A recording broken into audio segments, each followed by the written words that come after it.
Africa as you've never seen it before. For the first time, a unique camera and trained observers reveal a new world. Their images may change your view forever. This is the picture you're used to seeing, a herd of wildebeest on the move across the vast, untamed wilderness of the Serengeti. And this, the animal portrayed as the noble king of the beasts, along with his fellow hunting experts, supposedly lording it over their domain.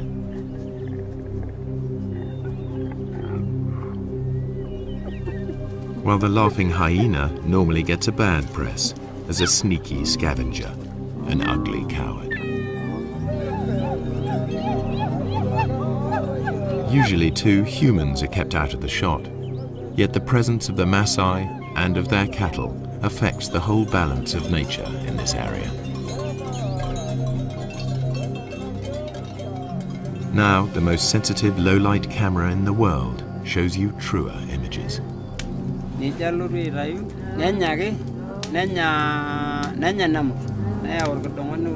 While the Maasai enjoy the warmth of their huts, outside the electronic eye at last turns night into day.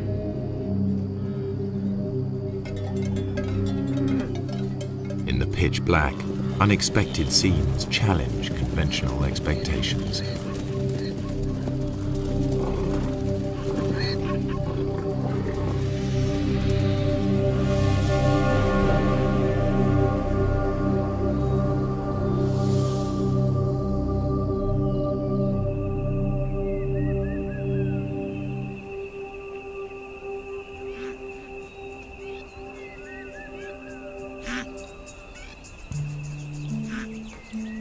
The Serengeti is a complex system of natural relationships, home to 500,000 Thompson's gazelle, 250,000 zebra, and more than 1 million wildebeest.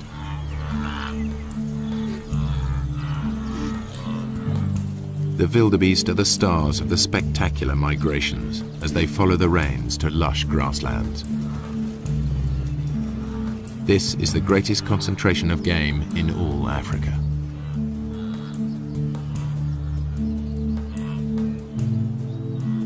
Their numbers attract the top predators, 3,000 lions in numerous prides. But by day, contrary to what most films show, the big cats are not a serious threat to the herds. Good eyesight and safety in numbers protect the wildebeest. This lion certainly acts like a natural killer. By contrast, the hyenas are just hanging about.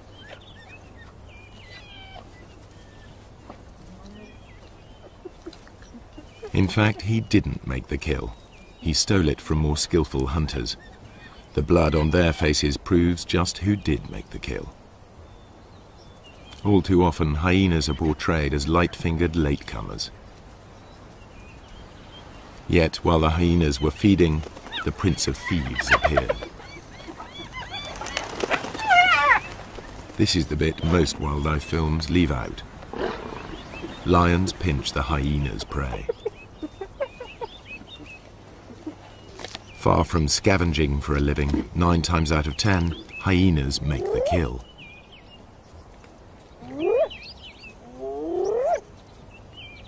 At first sight, the lion and the hyena are locked in a struggle for the same prey. How can the hyenas make a living here at all? Until now, the only images come from filming by day. But lions and hyenas hunt most of their food in the dark. The balance of power is about to shift for everyone here.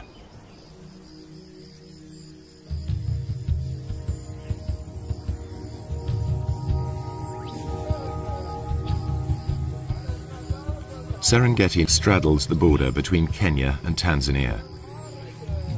But the Serengeti plains stretch far beyond the park boundaries, and to the east live the Maasai with their cattle. At dusk, they retire with their herds to the safety of their villages, or bomas.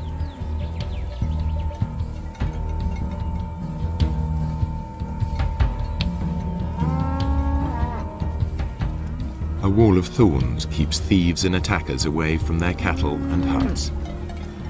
The Maasai rarely venture out at night, except in force.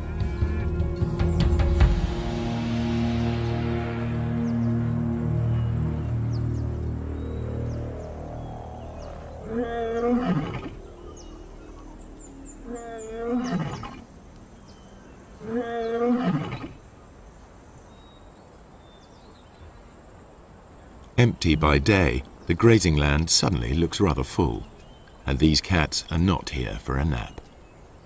This is the only camera capable of recording what now happens. Technology also allows researchers to make a call to the animals themselves.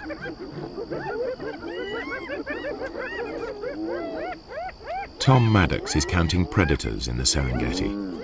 He too thought the Maasai land was empty of lions and hyenas, as they're never seen by day. But Tom soon got a shock. Now he prefers to make his observations from the safety of his Land Rover.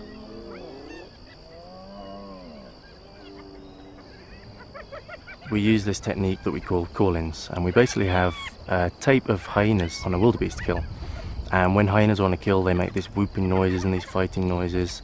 There's also a lion on the tape and it's fighting with the hyenas, and there's all this big commotion over this kill. And we play this tape on speakers on top of the car. And because lions and hyenas both rely on scavenging quite a lot in their diet, when they hear this tape, a lot of them will come in and they'll investigate it, thinking they're going to get a free meal. It was amazing where they come from. They just kind of melt out from the bushes in places you'd never have imagined a lion could have hidden, often quite close to where I was doing the call-in. And then it was equally amazing once the call-in's over, once they decide to go back under cover, usually about the time that the Maasai are starting to come out of the bomas around 7 o'clock. Again, the lions will melt straight back into the bushes. 1 minute the line's there, the next minute it's gone completely, and I know it must be sitting there somewhere, and they're so hard to find again. The ultra-sensitive camera is many times more powerful than Tom's military scope.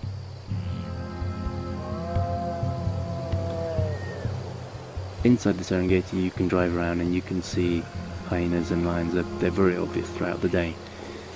Outside the national park, that doesn't happen. You can drive around for days and days and not see any. The fact that there are any lions at all on the Maasai's land is surprising. So far, I'm finding an extremely high number of lions outside the park. In fact, it's comparable to certain areas within the park. So lions are actually doing extremely well in an area where people are living and working and grazing their cattle, which to me was extremely surprising.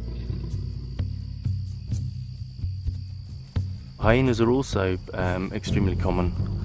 Compared to inside the park, there were fewer, but there are still a sizable number thriving outside the park, and you will actually see them when you drive around in the evening. The hyenas are usually pretty visible. No wonder the Maasai report meeting wild animals frequently, even by day. Another worker on the night shift is Paula White.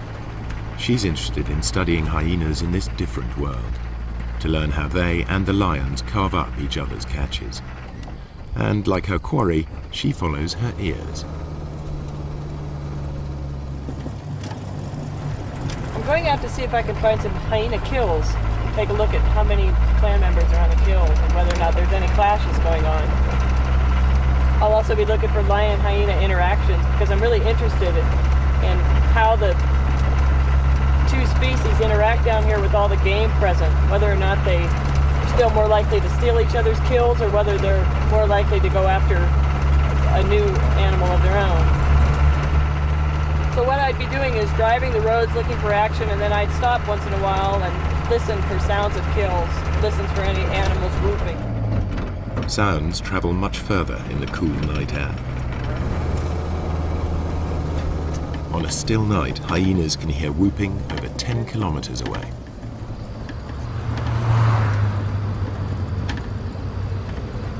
I think lions too are attracted to that sound and a number of other groans and squeals that usually accompany a hyena kill. It's a really exciting scene.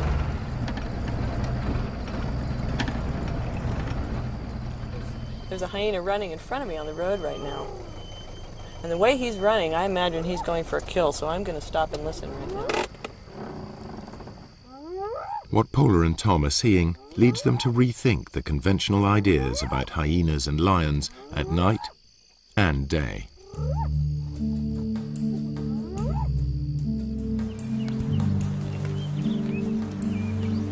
The Serengeti's two top predators both hunt zebra, wildebeest and gazelle. It's a mystery how they survive when they appear to compete for the same prey. Usually in nature, two competitors can't share the same food supply. There simply isn't enough for them both. Yet they both thrive, and although lions and hyenas share the same diet, the two animals are very different. The one thing they have in common is that their societies revolve around the females. Among cats, lions are unique in the way they live together. Most cats are solitary. Lions form small groups, prides. At the heart of each pride are relations, sisters, cousins and aunts. Strange lionesses and their cubs will be attacked.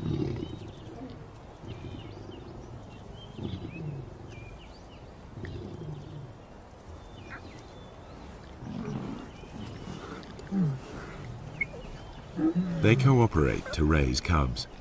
Lionesses will even suckle cubs of other pride members.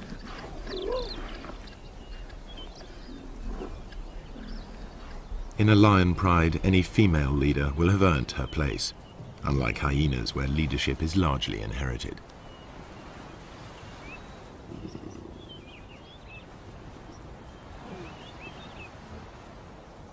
At times the males are absent, at others they hang out with the females.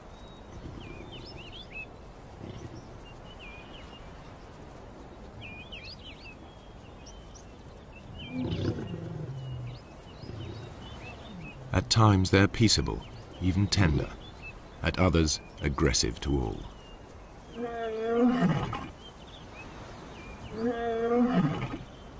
In spite of their smaller size, lionesses not only retaliate, they may even pick fights with the males.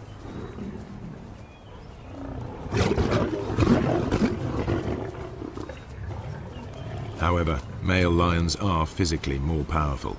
In a test of strength over a kill, the female will come off worse.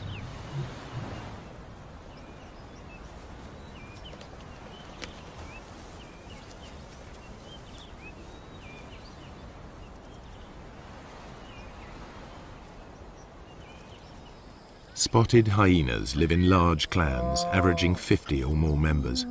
But the whole clan is not always together. Individuals and small hunting groups spread out over the plains in a living net.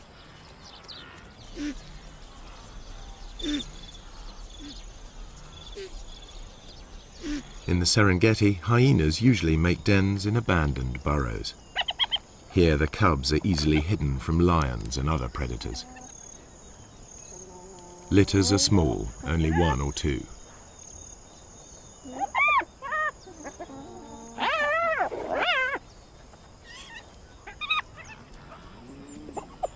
Hyena society is maintained by the rank that each animal inherits. If mum is high-ranking, they'll be high-ranking too, provided they've inherited her strength as well. Females may fight females, but males hardly ever fight amongst themselves, and certainly wouldn't dare attack a female. Clan life is ruled by the females, who are almost a quarter bigger than the males.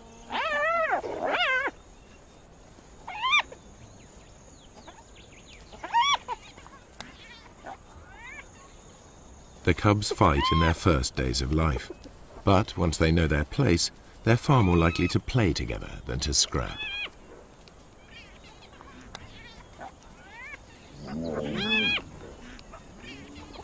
The males can behave as best friends, even if they're members of different clans. Hyenas' behavior is highly complex.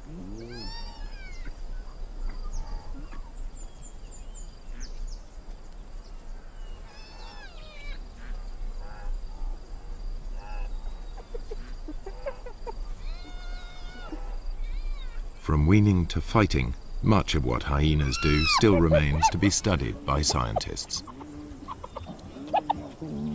Nonetheless, the most marked difference between hyenas and lions is in how they hunt. All animals built for the kill hunt in the same basic sequence. They begin by finding their victims. Next, they single out a target by scanning the herd. Later will come the approach, then the contact, finally the meal.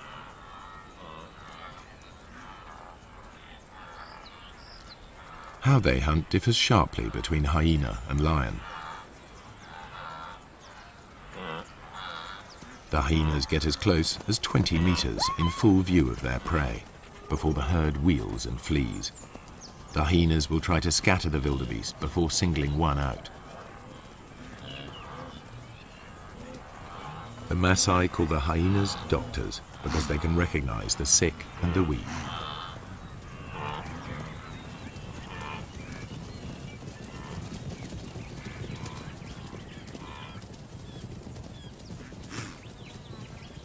They run down their prey like wolves. Hyenas are endurance hunters. Chases can last up to 5 kilometers at full speed. Lions can't sustain this. They are sprinters. After the rainy season, much of the Serengeti National Park is a sea of long grass. The lions use it to mask their presence. They approach unseen by careful stalking or occasionally by lying in ambush.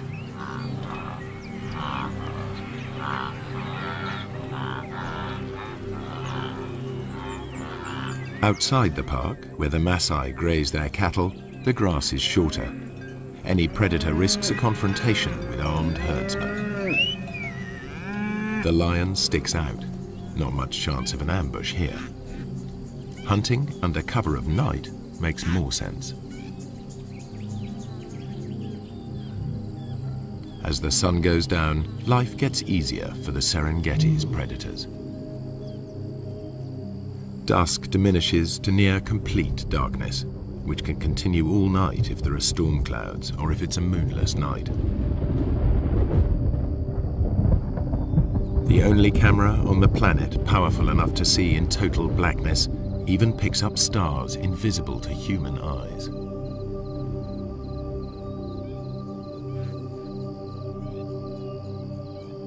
Suddenly, the landscape is illuminated as if by searchlight. Even so, humans can still only just pick out shapes. But to the grazing animals, it's as clear as day.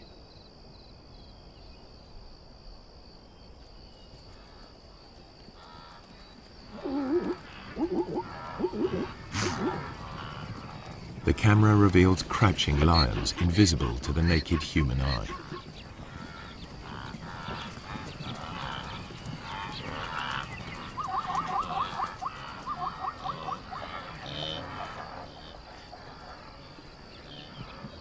A night ambush could prove more successful.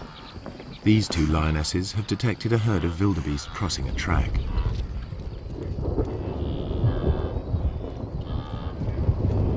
When the moon is up, the lions are limited to the techniques they use by day, stalking and ambushing.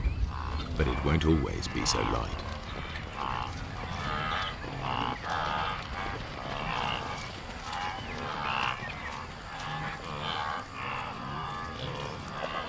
The pair near the crossing point and squat down, well screened by vegetation. One crawls into position to jump a victim.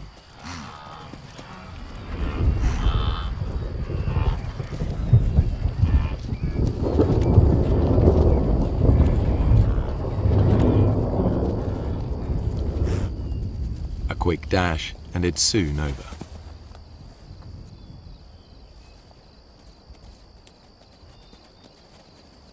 Although these lionesses have been successful, the moonlit night is really the best time for hyenas to hunt.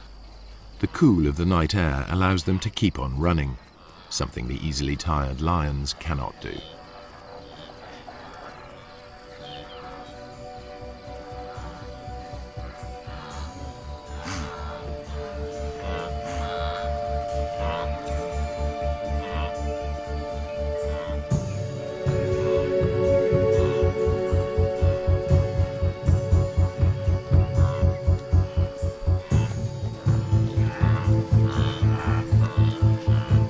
Hyenas' behavior at night is something scientists are increasingly able to observe for themselves. I think I can hear a kill off in the distance, so I'm going to go in that direction. It sounds like there's lions coming in as well.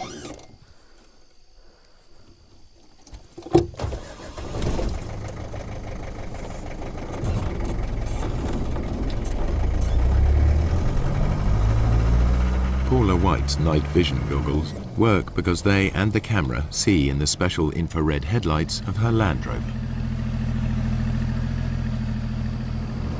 I think the ability to use this sort of invisible light to observe animals, nocturnal animals, in their natural environment is really quite a breakthrough for research.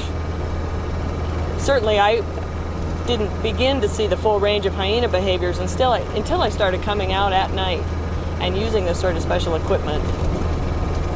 It was very frustrating to me otherwise, because as dusk was falling and my own ability to observe them was ending, I knew that the hyenas were just beginning to wake up and just beginning to start their day, as it were, but I was left out of it. So now, as I'm able to follow them and observe them, I'm seeing things that I've never been able to see before. Now Paula can see in the dark, but it's her hearing that guides her. You often hear hyenas whooping at night, and that can mean any number of things. They're advertising their own location, they're trying to find other clan members. But the one sound that you really associate with a kill is a giggle. And actually that's where the term laughing hyena came from. But that's the sound that I really associate with kills. And it's a thing that other hyenas and lions hone in on as well. So really, driving around like this at night, using this enhanced vision and listening for kills, I'm behaving very much like a hyena, and there's one right now. I can see it going through the grassland.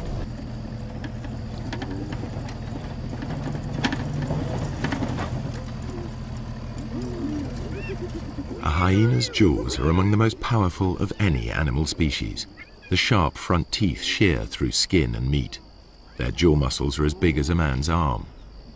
At the back of the hyena's mouth, huge crushing teeth are strong enough to crunch up solid bone. Yet, it's a remarkably peaceful scene. Male hyenas are nature's gentlemen when it comes to sharing a kill with their clan.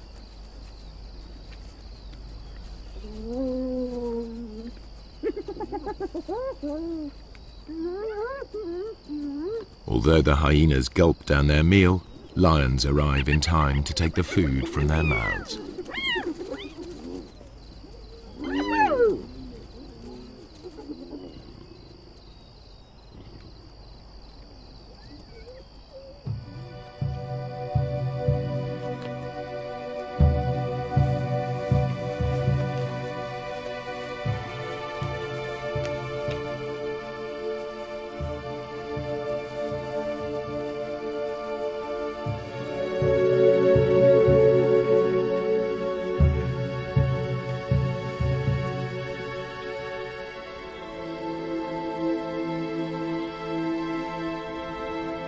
The camera unveils a night world full of animal life.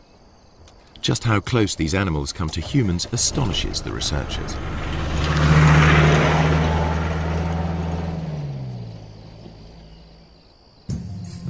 I found a cheetah quite late in the evening. Sometimes the male cheetahs will stay active quite a long time into the night, and so I was following him. It went past dark. It was about 7:30, 8 o'clock in the evening, and he was walking straight up the road, straight towards a Maasai village. And I thought this was going to be fantastic. I was going to see how close cheetahs would get to Maasai villages, and suddenly he went leaping off the road. Onto the road stepped 4 lions. I then carried on following them instead, and they went almost within sight of the village. The village was just over the next hill. Lions will even break into Maasai villages in an attempt to reach the cattle inside. The Maasai mount a defense, but it's dangerous. The balance of power has switched. The nocturnal hunters are in their element.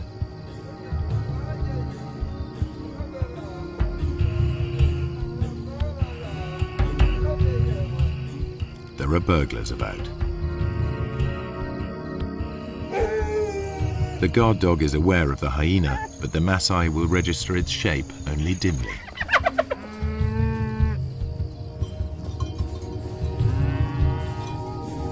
The men must rely on tracks to point them in the right direction.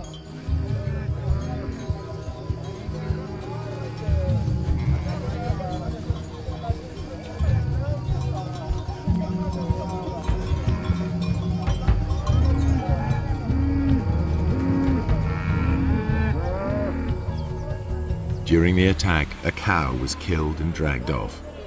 The following morning, the Maasai inspect the corpse. They can easily identify the cause of death. Wringing the neck are distinctive punctures, the suffocating bite of a lion.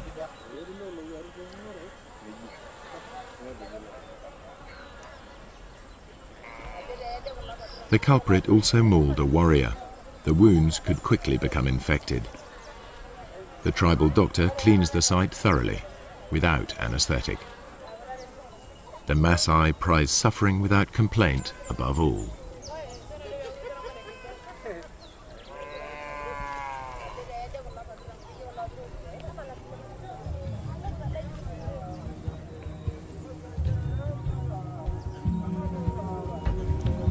The lion's assault will trigger a deadly surge.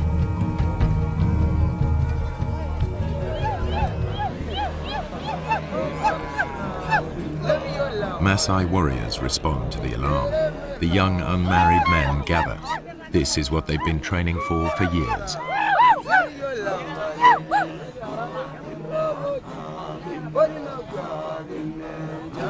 It's the supreme test of their stamina and self-control, and a test of their ability to bear pain without flinching. This is what they've been waiting for just such a chase. Success will give them a passport to adulthood, the chance to find a good wife. Failure will mark them for the rest of their lives. But before they can take part, they need to demonstrate their fitness. The elders will decide who will and won't go.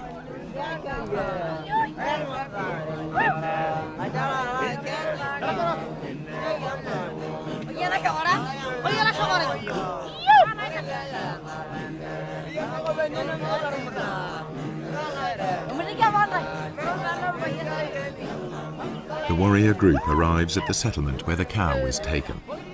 Each warrior wields a long-bladed spear. They are also armed with short double-edged swords and lethal clubs. They're all experts in the use of these weapons, against animals as well as people. In many areas, the warriors are now outlaws, but in this part of the Serengeti, their ceremonies are tolerated. Lion hunting by the Maasai is illegal, but these warriors are so far from the towns, they are generally allowed to continue. A day of ritual begins with chanting and dancing to hypnotic rhythms. Warriors demonstrate their strength and agility by leaping.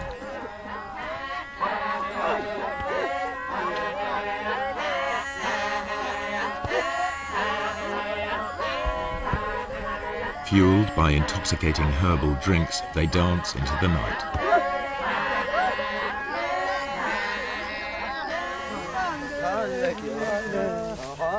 More warriors arrive from further afield, eager to be selected. Everyone is in a frenzy of anticipation.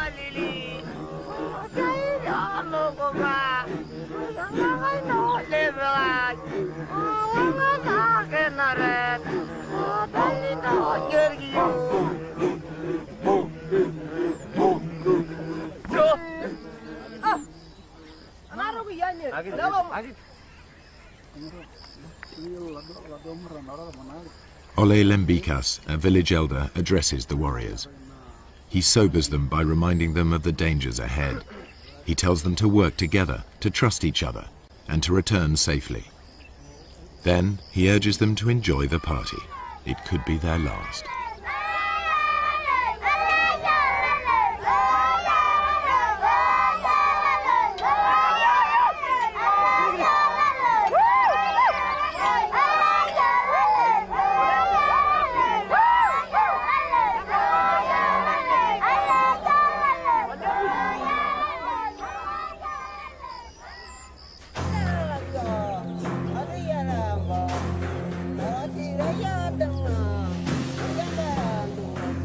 In the morning, two hunts unfold far apart. A lone lioness spies out a waterhole. Animal or human, hunters face mortal danger in the coming hours.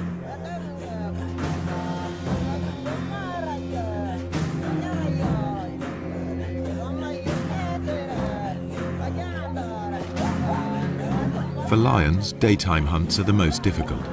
For filmmakers, this is when it's easiest to film, so this is the image that's so often repeated. Prey unaware of the lioness hidden in the grass.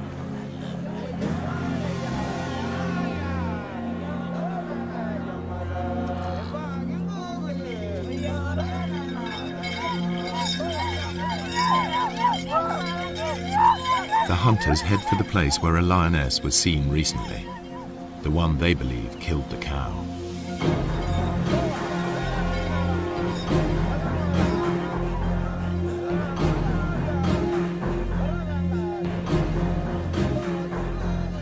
The herds are busy drinking.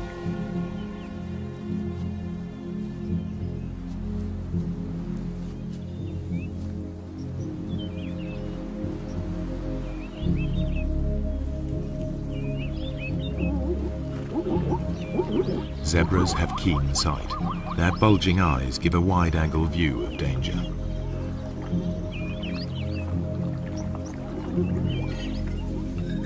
Lions hate and fear Maasai. The bells around the warriors' ankles make it clear to any lions they're coming.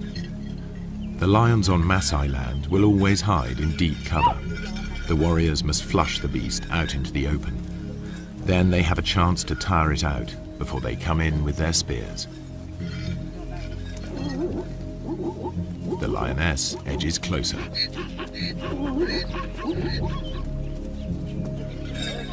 The warriors' search may last all day, covering up to 40 kilometers. The lioness's prey is within 30 meters.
They think it's all over.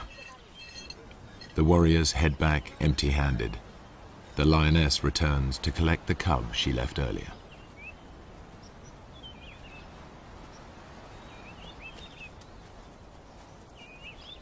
She hid it in long grass nearby, but the chaos of her hunt has attracted members of another pride. This is their patch, and they'll defend it. The mother calls to the youngster. Two other lionesses reach the cub first.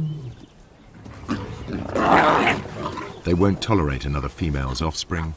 They'll eliminate it.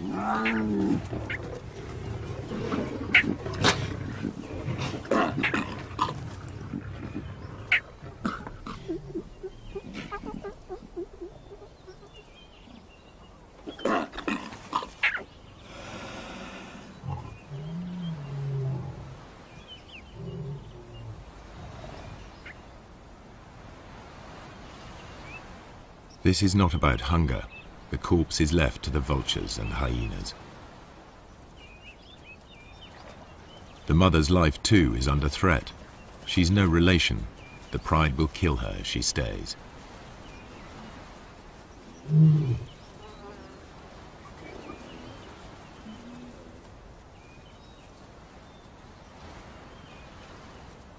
Outnumbered, without a territory of her own, she heads yet further away from the park. When lions roam, they are at risk, and so are their pursuers. What you're about to see has never been shown before. A tourist's camera videos the end of a hunt. A lion is cornered. There seems no way out.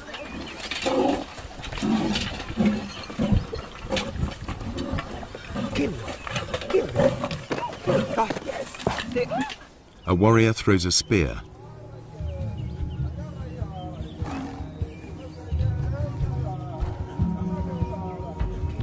The tables are truly turned. Teeth and claws strike home. The wounded warrior continues, believing the lioness chose him as the weakest. To overcome his shame, he needs to finish her off. But even warrior pride cannot prevent the injured man collapsing into shock.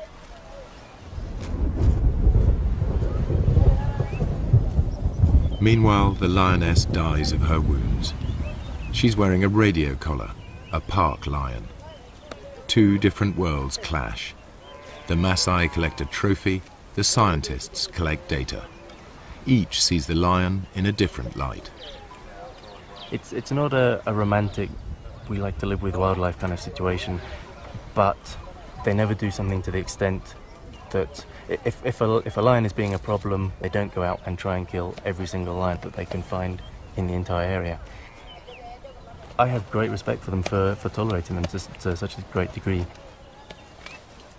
In truth, the warriors have made a lethal mistake. The wrong lion has paid the price, and the outcome is nearly fatal for one Maasai.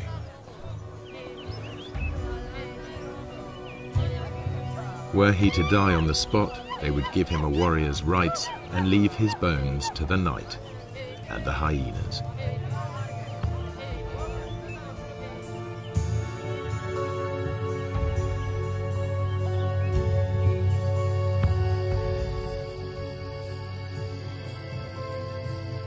Night is the time of the four-footed hunters. Most hours are clouded over or feebly lit by faint stars.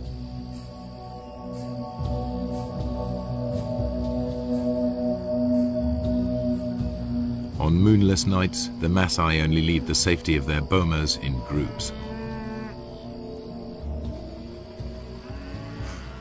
But there is no safety in numbers now for the grazers of the plains.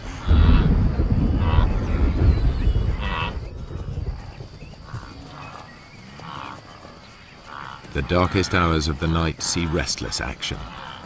Animal hunters are about in numbers never seen during the day. Spooked, the herds of wildebeest, zebra and gazelle burst into panicky runs. They fear lions and hyenas are nearby, but only the camera can see them.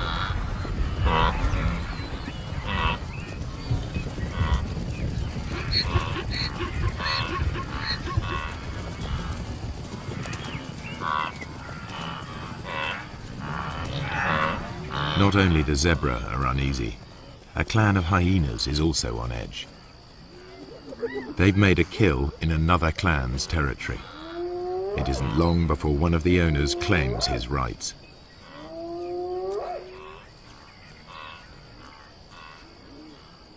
He calls for support from the other residents.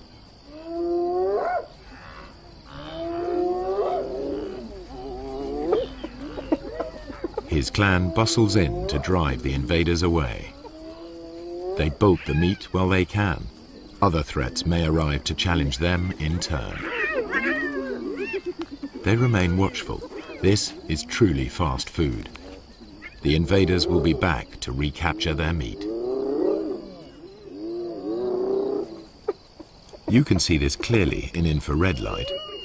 But how do the animals see in these conditions? Like all the animals here, their eyes appear to glow. A mirror-like membrane doubles the available light. Then their brains enhance the images, filling in the gaps to see detail more clearly. The newcomers soon return in force. The prize seesaws between them until it's all gone. But with so little light, even their superb night vision is challenged. This is as close as you can get to seeing through their eyes. It gives an idea of how they can operate in this dark world.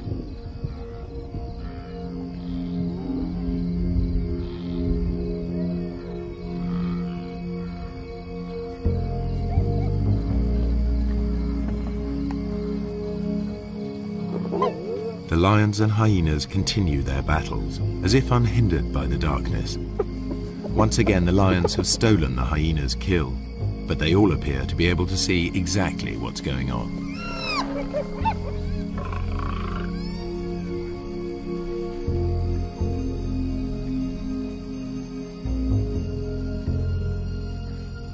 And when the lions go hunting, they do so just as they are.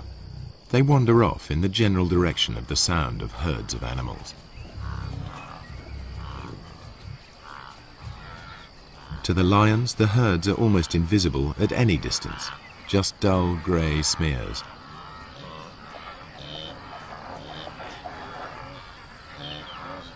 But they can locate the grazers easily by sound and smell.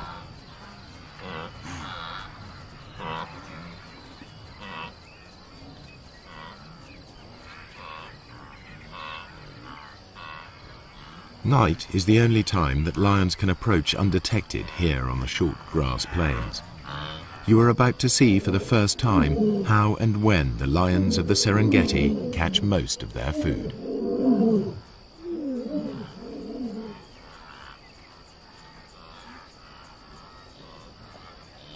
A Tommy dips his head to see whether or not he can see danger silhouetted against the sky.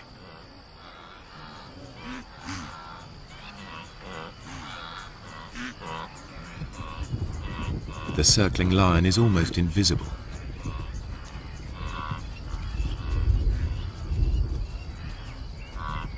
Bathed in infrared light, it stands out.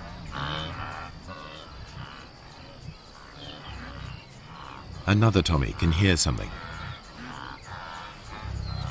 and is off.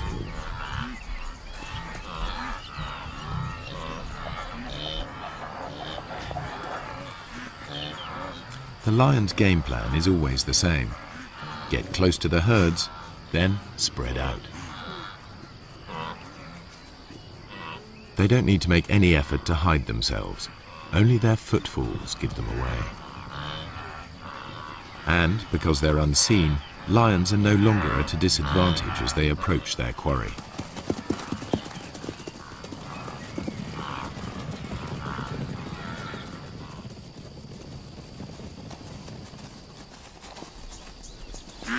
Two young males take a small zebra with ease.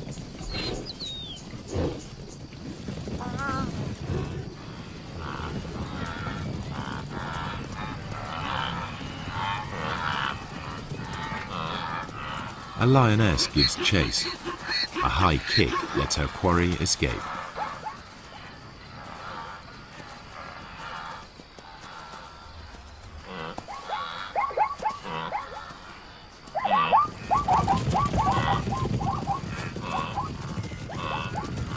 Soon, two lions bring down a fine stallion. Saber-sharp teeth and meat-hook claws bury themselves into 300 kilos of struggle.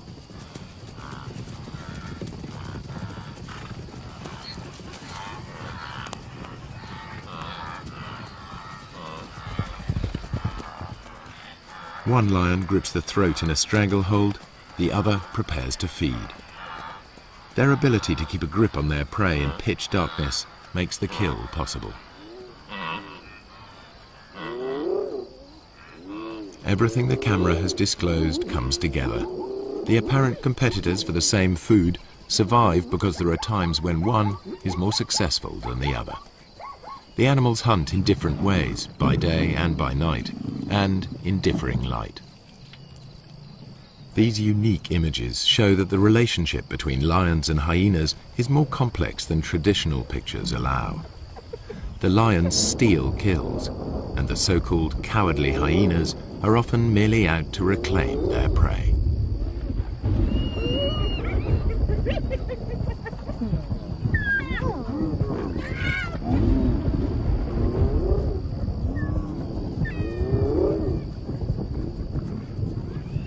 Don't say you've never seen a brave hyena. A thieving male lion is forced to take them on. The hyenas persist even though a single blow could be fatal. This frequent nighttime behavior has never been recorded before.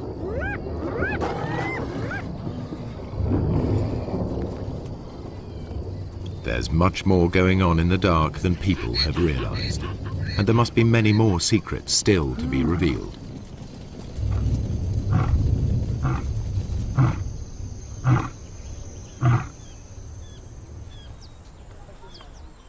At dawn, the Maasai dismantle the thorns barricading the entries to their bomas. No lions or hyenas are to be seen outside. The killing fields of the night are transformed into places where cattle may safely graze.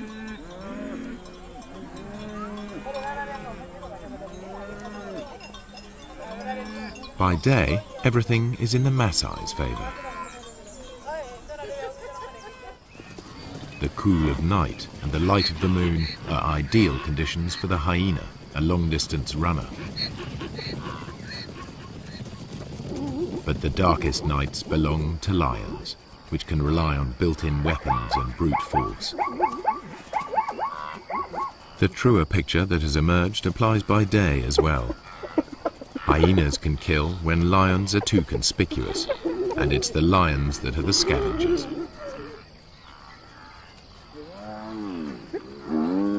In the end, they don't so much compete as coexist, hunting in different ways and at different times.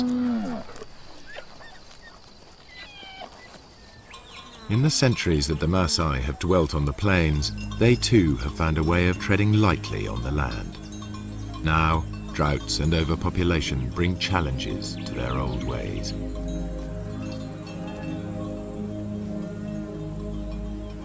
Within a decade, this cattle pasture will be covered with crops. Predators and herds will be gone, only preserved in the zoo-like national park.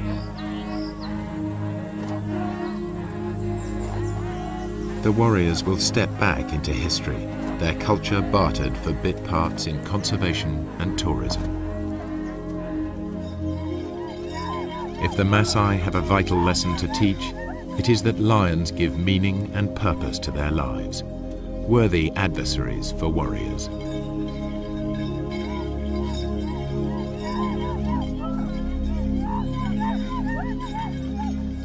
Their spears are already being beaten into plowshares.